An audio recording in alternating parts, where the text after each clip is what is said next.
So let us start our new poem, A Roadside Stand. Roadside Stand by Robert Frost. ये Robert Frost नाम के एक American कवि थे जिनका कि जन्म 1874 1874 में हुआ और उनकी मृत्यु 1963 1963 में हुई।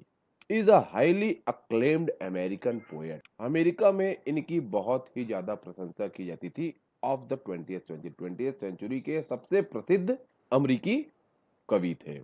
अक्लेम्ड, सबसे प्रसिद्ध। Robert Frost wrote about characters, peoples and landscape. इन्होंने किनके किनके बारे में लिखा? चरित्रों के बारे में, कैरेक्टर्स, पीपल्स लोगों के बारे में, और लैंडस्केप प्राकृतिक सुंदरता, गर्भित सुंदरता के बारे में भी लिखा। लैंडस्केप, धरती पर जो सुंदरता नजर आती है, पेड़ पहाड़ पौधे, उन्हें हम लैंडस्केप कहते हैं। His poems are concerned with human tragedies and fears, his reaction to the complexities of life, and his ultimate acceptance of his burdens. इनके पोएम में किन बातों पर ज्यादा ध्यान दिया जाता था? मानव त्रासदियां, ह्यूमन ट्रेजेडीज, भय, और उनका उनके जीवन की मुसीबतों और उसके लदे हुए बोझ के उसके प्रति जो उनकी जो प्रतिक्रिया होती थी, उनका उल्लेख इनकी कविताओं में ज्यादातर देखने को मिलता था, या मिलता है, माफ कीजिएगा। Stopping by woods on a snowy evening, the best poem he has written ever. बहुत ही सुंदर कविता थी जिसकी एक पंक्तियां हैं, मैं आपको बताना चाहूंगा, मुझे याद आ गई। The woods are lovely, dark and deep, but I have promises to keep, and miles to go before I sleep, and miles to go before I sleep. आपको बता दूं, ये जो कम पंक्तियां हैं, यह हमारे प्रथम प्रधानमंत्री जो जवाहरलाल नेहरू जी थे, उनके टेबल पर पाई गई। मतलब आप समझ सकते हैं कि इन पंक्तियों का कितना गहरा अर्थ होगा। हम अभी आगे जब इनकी कविताओं को पढ़ेंगे तो आपको समझ में आएगा कि उनकी कविताओं में कितना गहरा अर्थ होता था। उनकी साधारण सी पंक्तियों में भी वो कितना गहरा अर्थ रखते थे। बर्चेस, मेंडिंग वॉल्स, ऐसी कुछ बहुत सी प्रसिद्ध कविताएं हैं। और अभी जो हम पोयम पढ़ने जा रहे हैं, a road side stand, Frost presents the life of poor deprived people with pities clarity, pitiless clarity and with the deepest sympathy and humanity. ये हम उन वंचित समूहों के बारे में, उन वंचित लोगों के बारे में हम पढ़ेंगे विद पिटीलेस क्लैरिटी, जो आप कर रहे हैं, and with the deepest and humanity, और उनके प्रति जो बहुत ही ज्यादा सद्भावना और मानवता जो उन्होंने प्रदर्शित करने की कोशिश की है, उसको आप, और मैं आपको यहाँ पर बता दूं, जो सबसे महत्वपूर्ण चीज इनके जो शीर्षक होता है, जिसे हम टाइटल कहते हैं, जहां जैसा कि यहाँ पे रोड साइड स्टैंड दिया गया है, इनके शीर्षक में ही बहुत बड़ी गहराई होती है। अ रोड साइड स्टैंड, सड़क किनारे खड़ा है।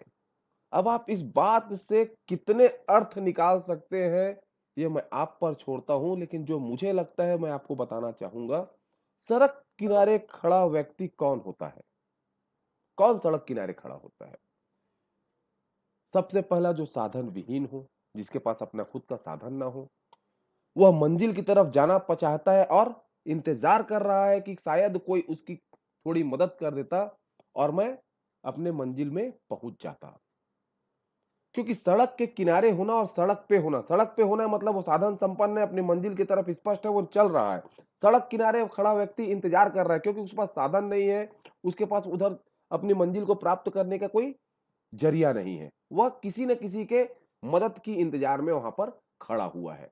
अब हम देखते हैं कि यहाँ पर रोड साइड स्टैंड में क्या है जो हमारे कवि रॉबर्ट फ्रॉस्ट हमें बताना चाहते हैं। The little old house was out with a little new shed. A little old house, एक छोटा सा पुराना घर है, was out with a little new shed, जिसने अभी अभी क्या किया है?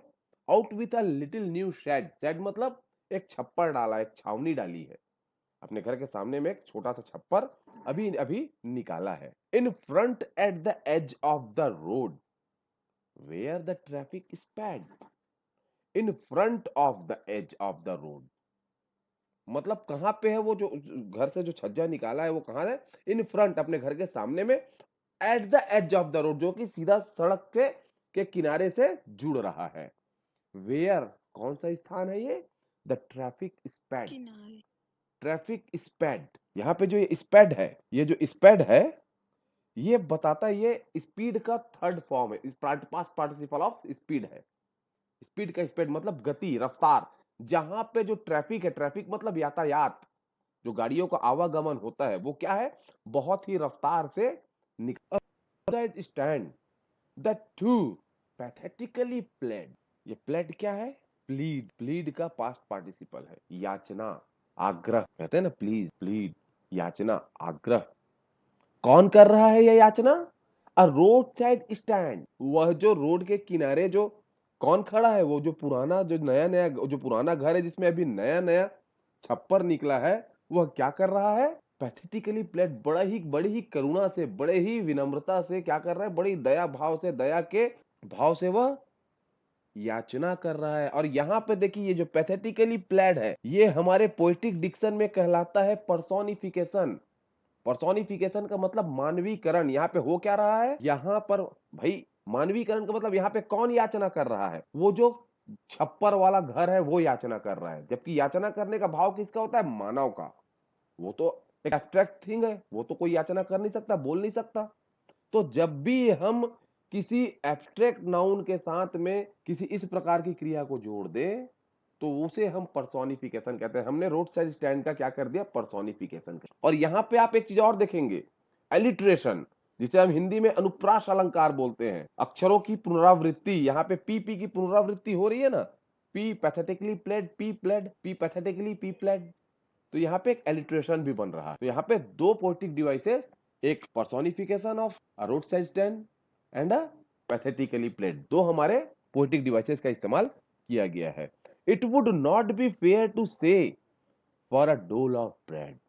क्या बोल रहे हैं कवि, वो वहां पे जो रोड साइड स्टैंड है, जो वो जो छप्पर है, वो जो हमारे से हमें करुणा से जो याचना कर रहा है, वो याचना कैसी है, it would not be fair to say, ये कहना बिल्कुल सही नहीं होगा। क्या, for a dole of bread, डोल ऑफ ब्रेड, रोटी के टुकड़े के लिए, भिक्षा, ऐसी रोटी के टुकड़े जो भीख के रूप में मिले, डोल, टुकड़ा, भिक्षा, उसके लिए यह याचना है, यह कहना बिल्कुल गलत होगा। ये बिल्कुल सही नहीं होगा यह कहना कि ये जो याचना है वो उस रोटी के टुकड़े के लिए है। कवि यहां पर स्पष्ट करना चाह रहे हैं कि वो जो, जिसने भी वो जो छप्पर डाला है वहां पर अपनी दुकान निकालने के लिए रोड के किनारे में, वह कोई आपसे याचना नहीं कर रहा है, वो आपसे कोई भीख नहीं मांग रहा है। वो यहां पर क्या कर रहा है, but for some money, some of the money, the cash whose flows support the flowers of cities from sinking and withering faint। क्या कर रहा है, तो याचना रोटी के टुकड़े के लिए नहीं है, भीख के लिए नहीं है, परंतु फॉर सम मनी, वह भी चाहता है कि वह भी मेहनत करके, वह भी ईमानदारी के साथ क्या करे, कुछ पैसे कमाए, फॉर सम मनी। और वह पैसे किस रूप में चाहता है, द कैश, नगद के रूप में चाहता है। और उसके बाद बताता है उस कैश की, वह को एक्सप्लेन कर रहा है वो, कि वो कैश है क्या, वो क्यों जरूरी है, वह जो कैश है वो क्यों जरूरी है। भाई उसको और भी बहुत कुछ मिल सकते हैं, लेकिन उसे वो नहीं चाहिए, उसे चाहिए कैश, नगद चाहिए, विच फ्लो सपोर्ट्स। क्योंकि आप एक चीज जानते होंगे कि हम पैसे को, नगद पैसे को तरल मानते हैं। क्या मानते हैं, तरल, लिक्विड। तो उसी भाव को लेकर कवि बोलते हैं हुज फ्लोज, उसका जो बहाव है, उस नगद का जो बहाव है वो क्या करता है, supports the flowers of cities, the flower of cities. यहां पे एक मेटाफर का इस्तेमाल किया गया है, the flower of cities is a metaphor. Metaphor मतलब उपमा। किसे फ्लावर ऑफ सिटीज की उपमा दी गई है, फ्लावर ऑफ सिटीज, शहर में रहने वाले वो लोग, वह धनी लोग जो फूलों की तरह खिले हुए हैं, किसके कारण, हुज फ्लोस, इस कैश के फ्लो के कारण, क्योंकि उनके पास जो नगदी है, यह जो पैसे हैं, धन संपत्ति वगैरह है, यही उन्हें क्या कर रहा है, फ्लावर बना रहा है, शहर के फूल। ये फ्लावर ऑफ सिटीज क्या है, मेटाफॉर ऑफ सिटी पीपल, लोगों के लिए यह एक उपमा है। और वह क्या करता है, ये उस फ्लो सपोर्ट्स, किस चीज में उनकी मदद करता है, किस चीज में सपोर्ट करता है, from sinking and withering faint, वह जो फूल है उन्हें डूबने से और मुरझाने से, विदरिंग फैंट, विदरिंग फैंट, मुरझाने से क्या करता है, बचाता है। मतलब यही जो पैसा है जो उन शहर के लोगों को अच्छे जीवन को जीने में मदद करता है। तो यही पैसा मुझे चाहिए, और ऐसे ही नहीं चाहिए, वह भीख के रूप में नहीं चाहता। तो कैसे चाहता है, अब वो आगे बताएंगे। The polished traffic passed with a mind ahead. Again, the use of one beautiful poetic device is used there. The polished traffic. Polished is an adjective. Traffic is a noun. एक ऐसा noun जो abstract है। Traffic मतलब यातायात, गाड़ियों का आवागमन। ये है पॉलिश्ड ट्रैफिक। यहां पे उन्होंने ट्रांसफर्ड एपिथेट, यहां पे एक पोएटिक डिवाइस है ट्रांसफर्ड एपिथेट। ट्रांसफर्ड एपिथेट में क्या होता है, हम एक ऐसे नाउन को ऐसी विशेषता देते हैं जो उससे जुड़ी नहीं है, बल्कि वो किसी और दूसरे संज्ञा के साथ जुड़ी। यहां पे ट्रैफिक का मतलब उस यातायात से नहीं है, उस ट्रैफिक में चलने वाली गाड़ियां जो कि क्या है, चमचमा रही हैं। पॉलिश्ड ट्रैफिक पास्ट मतलब चमचमाती हुई जो गाड़ियां जो वहां से गुजर रही हैं, उन्हें वह पॉलिश्ड बोल रहा है। और वही क्या हो रही है, the polished traffic past, the use of transfer epithet, the polished traffic past with a mind ahead. किस प्रकार से गुजर जाते हैं वो उस रास्ते से, विथ अ माइंड अहेड, सामने देखते हुए, बिना किसी इधर उधर देखे, बिना किसी चीज को ध्यान दिए वो वहां से गुजर जाते हैं। और if ever aside a moment, यहाँ पे उनके दुख को देखिए। जो रोड साइड स्टैंड में जो दुकान लगा के रखे हुए हैं, वो अपना दुख व्यक्त करते हैं। और if ever aside a moment, और अगर कभी वो अपने गाड़ी को किनारे लगा भी ले, देन आउट ऑफ सॉर्ट्स, वो गुस्से में आ जाते हैं, अपने आपे को खो देते हैं। कैसे, क्यों, at having the landscape marred with the artless paint. उनको क्या दिखता है, ये जो प्रकृति का नजारा है, लैंडस्केप है, ये जो सुंदर नजारा है, ये क्या हो रहा है, मार्ड विथ, इसे खराब किया जा रहा है, इसे बेकार किया जा रहा है, इसे क्षति पहुंचाई जा रही है, इसे डिसफिगर किया जा रहा है। मार्ड खराब कर देना, with the artless paint, artless paint, ऐसा रंगा पुताई किया गया जिसमें कुछ भी मतलब ठीक नहीं है। आर्टलेस, कोई कला ही नहीं है उसमें, बस ऐसे ही पोत दिया गया है, खराब टाइप की पुताई। ये आर्टलेस पेंट इस टाइप का, कैसा भी आड़ा तिरछा पोत दिया गया है। ये सब क्या कर रहा है, ये सब वो जो गाड़ी अभी किनारे में रुक, तो ये सब दिख रहा है कि ये दुकान है, इतना गंदे से यहाँ पे लगा हुआ है, इसमें कितनी गंदी पुताई हुई है। ये पूरे इस पूरे इस प्रकृति की सुंदरता को, जो यहाँ पे नदी पहाड़ झरने वगैरह थे, इन सबको खराब कर दिया है। और क्या बोलते हैं, ऑफ साइंस, और क्या दिखा उन्हें, of science that with and turn wrong and S turn wrong.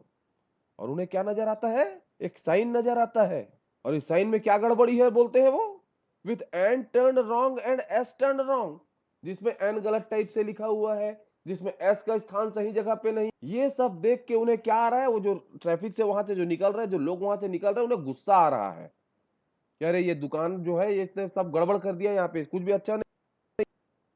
और वो दुकान यहाँ पे कवि बताना चाहते हैं, और वास्तव में उस उनको देखना क्या चाहिए था, ऑफर्ड फॉर सेल।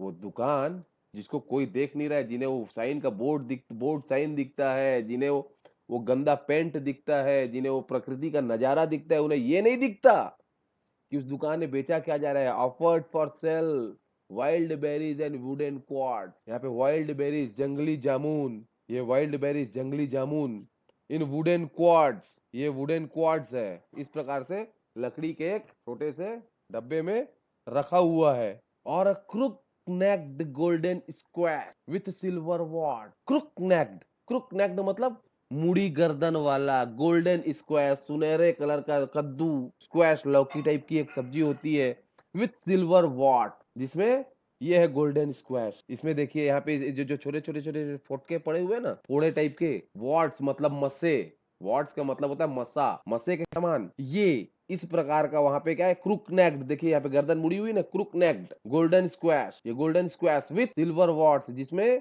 सफेद सफेद थोड़े मसे टाइप के निकले हुए हैं। यहाँ पर कवि ने अपने दुख और अपनी गुस्सा को crook necked golden squash with silver warts, अपनी घृणा को भी, यहाँ पे वॉर्ड्स का मतलब मसा फोड़ा, वो ये बताना चाह रहे हैं कवि यहाँ पर इन शब्दों का इस्तेमाल करने का मतलब था कि उन लोगों को वो प्रकृति का नजारा दिख रहा है, उनको बर्गर खाना है, उनको पिज्जा खाना है, लेकिन ये यहाँ पे जो प्रकृति के द्वारा यहाँ पे जो प्राकृतिक उपज है, जो यहाँ पे जामुन है, जो यहाँ पे ये जो लौकी है, कद्दू है, मतलब प्राकृतिक फल है जिन्हें उन्होंने मेहनत करके तोड़ के लाए और आपको बेचने के लिए यहाँ पे रखे, उनको वो खराब दिख रहे हैं, उनको वो नजर नहीं आ रहा है, उनको खाली प्रकृति नजर आ रही है क्योंकि वो तो अपने पैसे के नशे में चूर है। और the beauty rest in a beautiful mountain scene, इन सब चीजों में उनकी नजर नहीं जाती, उनकी नजर किस में जाती है?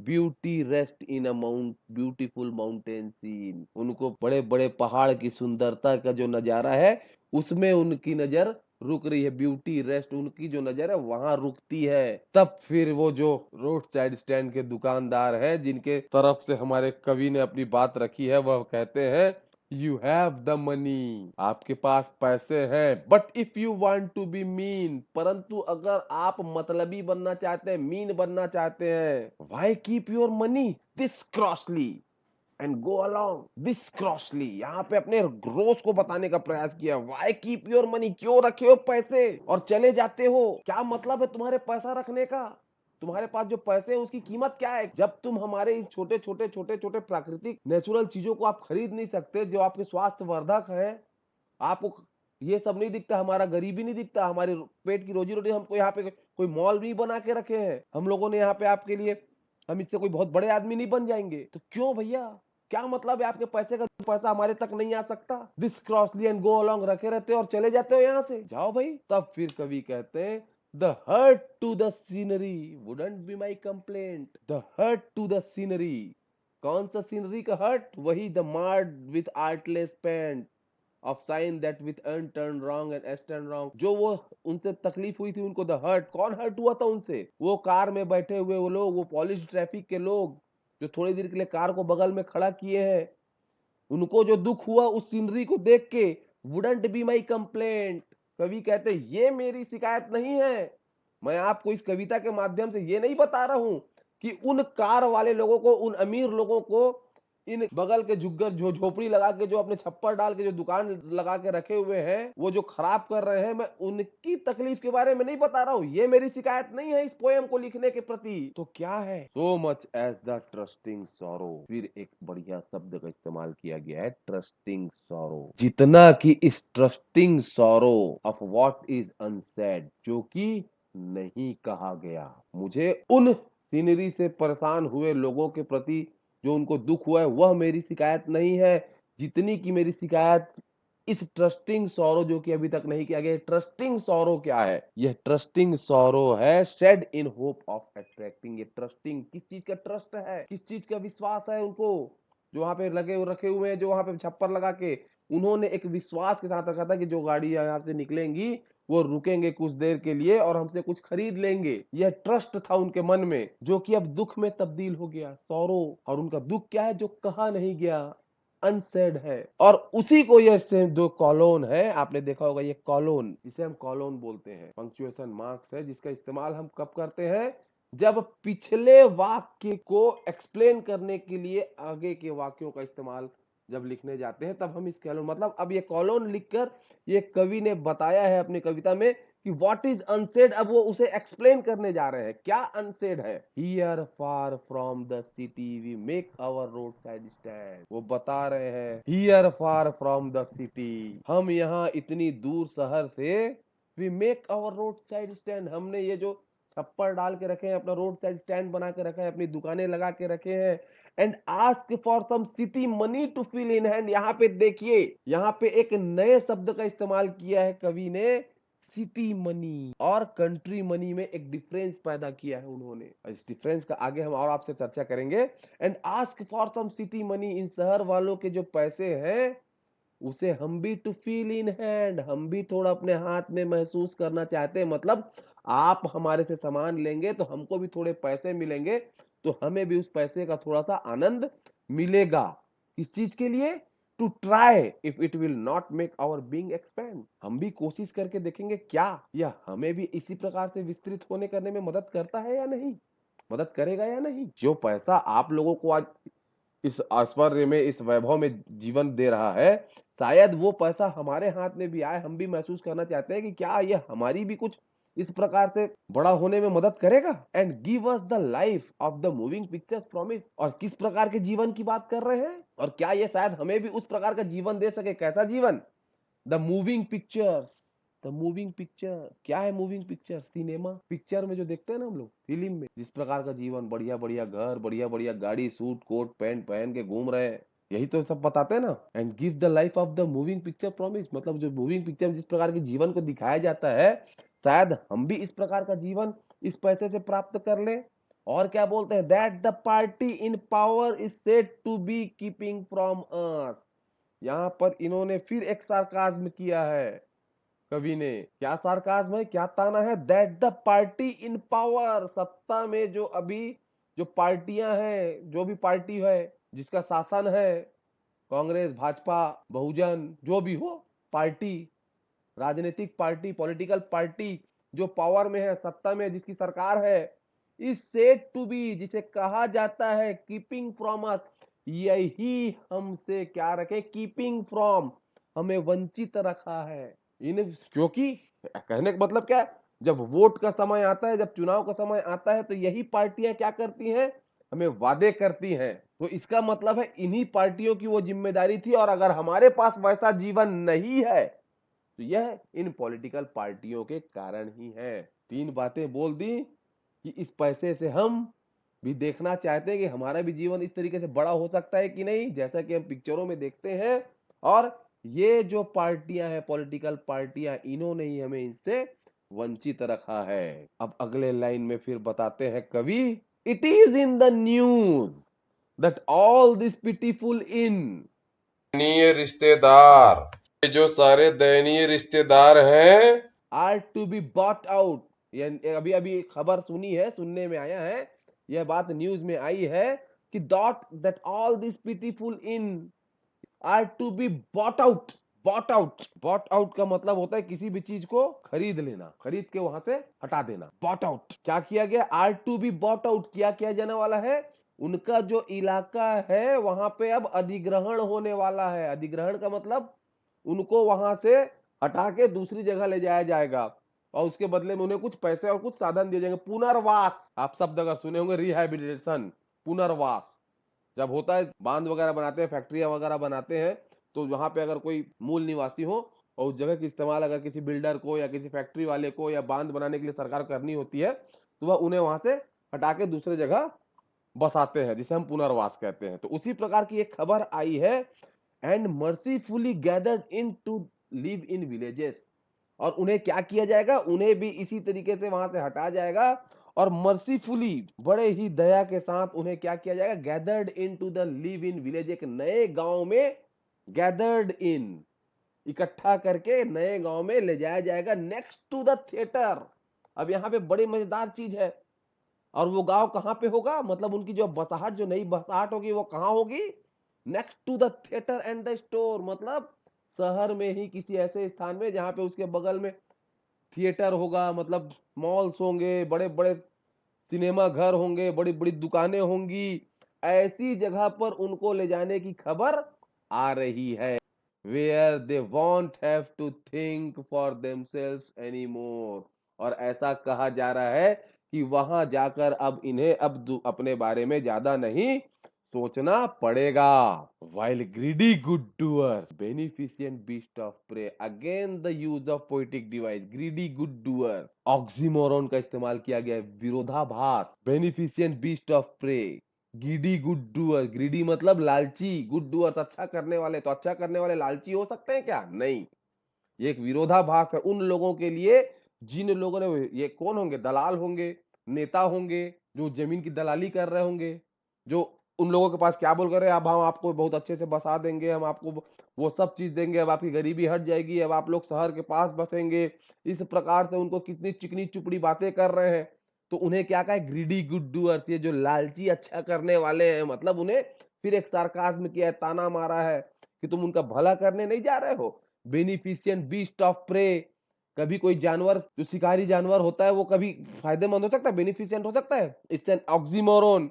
और दोनों ही वर्ड्स में आप देखिए alliteration, G G, greedy good, beneficent beast, alliteration का भी इस्तेमाल किया गया। एक और पोएटिक डिवाइस, दो पोएटिक डिवाइस का इस्तेमाल यहाँ पर किया गया है। स्वाम लाइव्स, क्या कर रहे हैं? स्वाम ओवर देयर लाइव्स, उनके जीवन के आसपास मंडरा रहे हैं। Enforcing benefits that are calculated, और उन्हें किस प्रकार के फायदे पहुंचा रहे हैं? दैट आर कैलकुलेटेड, जो कि बहुत ही कैलकुलेटेड है, सोचे समझे हैं। टू सूथ देम, ताकि उन्हें क्या किया जा सके? उन्हें शांत किया जा सके। ऐसे मतलब उन्हें उतना पैसा दिया जा रहा है जितना से उन्हें शांत किया जा सके। देम आउट ऑफ देयर विट, मतलब उनके सोचने समझने की शक्ति भी खत्म हो जाए, वो अपने दिमाग से बाहर भी निकल जाए। उतना पैसा, एनफोर्सिंग बेनिफिट्स, उतना उनको फायदा पहुंचाया जा रहा है जो कि बहुत ही कैलकुलेटेड है। बिल्कुल नेता, व्यापारी, दलाल सब ने मिलकर ये तय कर लिया है कि इनको कितना पैसा देना है, कि इनको कितना फायदा देना है, और उनको शांत रखना है ताकि वो अपने सोचने समझने की ज्यादा सोच समझ ना सके। And by teaching them how to sleep, और कवि यहाँ पे बताते हैं, और उनको यह सिखा के कि कैसे सोना है। दे स्लीप ऑल डे, वे दिन भर सो रहे हैं। क्यों भाई? अब आगे की लाइन और बता दो, फिर मैं आपको इसको एक्सप्लेन करूंगा।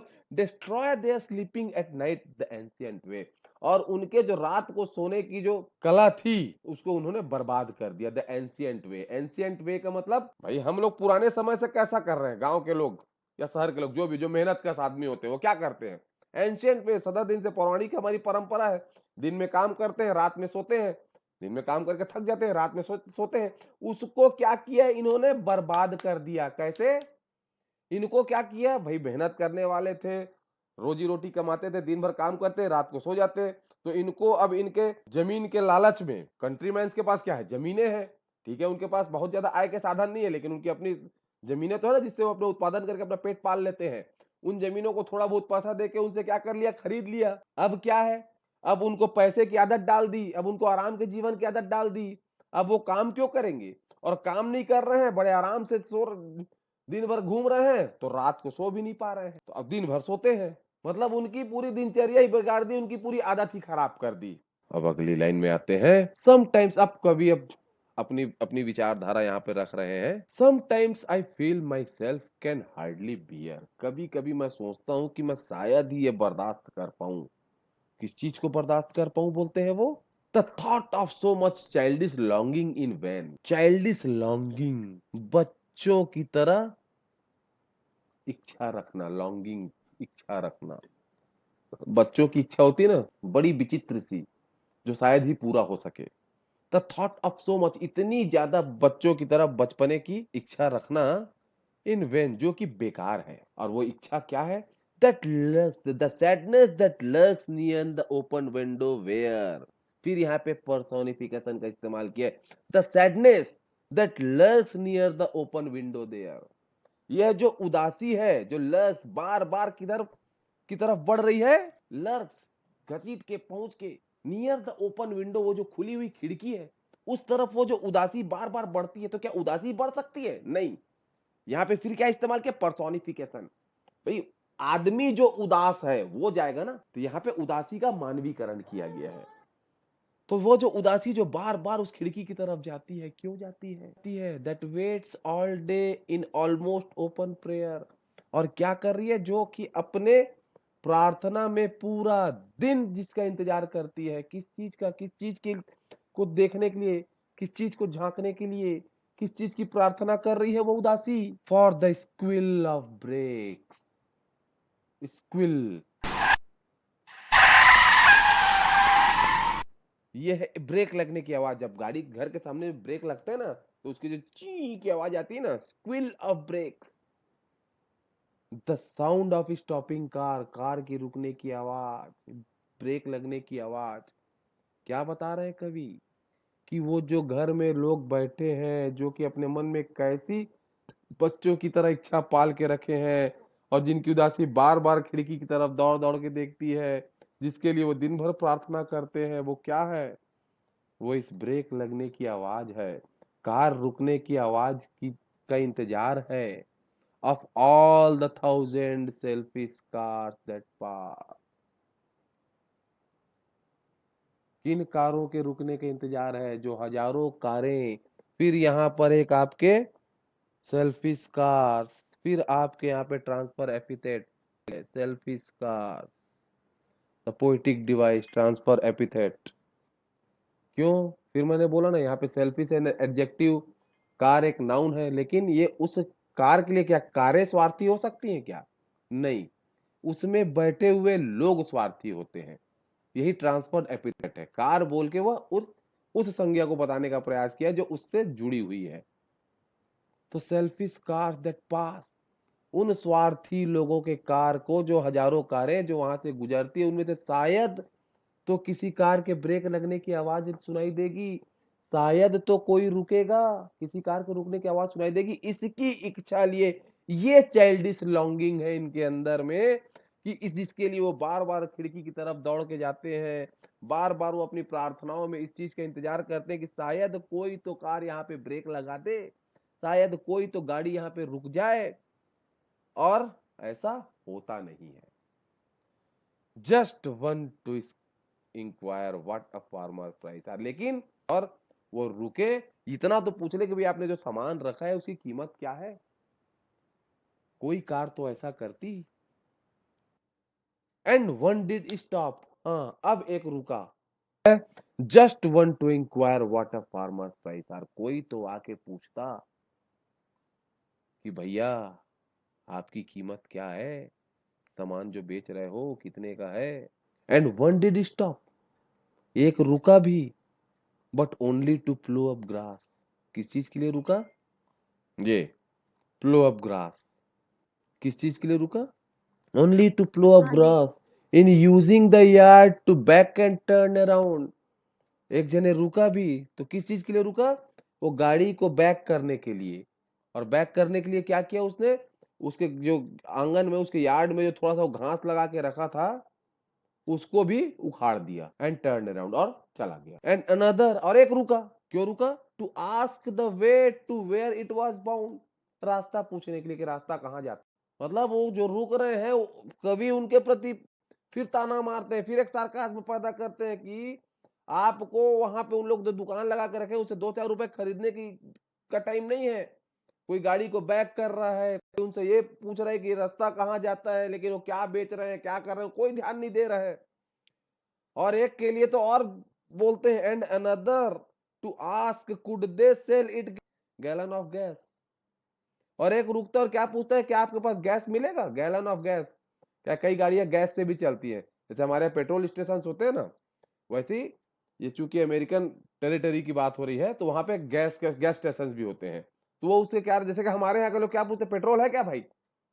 एक टपरी में बैठ के पेट्रोल पूछ रहे हैं। दे कुडंट दिस क्रॉसली, आप वो गुस्से में बोलते वो नहीं रखे हैं, दे कुडंट, वो रख भी नहीं सकते।